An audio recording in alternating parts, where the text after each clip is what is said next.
영화는 한 가족이 새로운 집으로 이사 오면서 시작됩니다. 넓고 조용한 시골집입니다. 아이들은 방을 고르고 부모는 새로운 시작을 기대합니다. 처음에는 평범한 일상처럼 보입니다. 하지만 이 집에는 설명되지 않는 규칙이 하나 있습니다. 매일 새벽 3시 7분 같은 시간이 반복됩니다. 시계는 멈추고 문은 저절로 열리며 아무도 없는 곳에서 소리가 들리기 시작합니다. 시간이 지날수록 이상한 일들은 점점 분명해집니다. 아이들은 혼자 있는 것을 두려워하고 어머니는 몸에 이유 없는 멍이 생기기 시작합니다. 집안의 공기는 점점 무거워지고 가족들은 이 집이 단순히 낡은 공간이 아니라는 사실을 깨닫게 됩니다. 이때 등장하는 인물이 초자연 현상을 조사하는 워렌 부부입니다. 그들은 이 집에서 벌어지는 일이 환상이나 공포심이 아니라 실제로 남아있는 어떤 존재 때문이라고 판단합니다. 컨저링이 다른 공포 영화와 다른 이유는 여기 있습니다. 영화는 이런 불안을 작은 장면들로 반복해서 쌓아갑니다.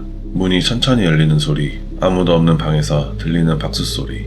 이 장면들은 크게 놀라게 하기보다는 이 집 안에서 무엇인가 계속 지켜보고 있다는 느낌을 남깁니다.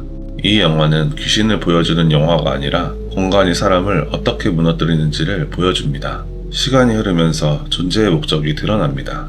이 집에 남아있는 것은 단순히 떠돌아다니는 영혼이 아니라 가족 중 한 사람을 완전히 무너뜨리려는 의도를 가지고 있습니다. 특히 어머니는 점점 변해갑니다. 피로와 불안이 쌓이고 감정이 무너지고 결국 스스로도 자신을 통제하지 못하는 상태에 가까워집니다. 공포는 보이지 않는 존재가 아니라 그 존재가 가장 가까운 사람을 이용하는 순간부터 시작됩니다.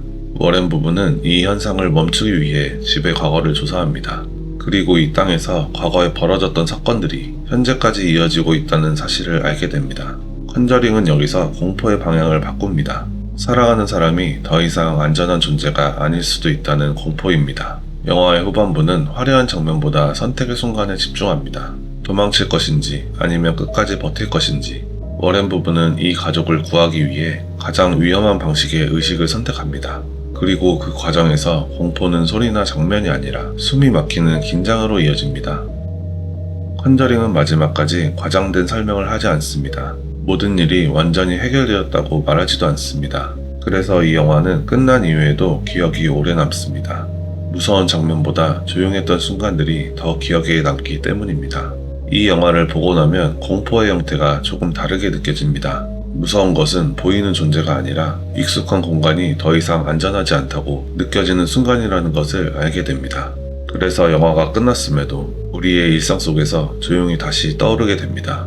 지금까지 영화 컨저링이었습니다. 감사합니다.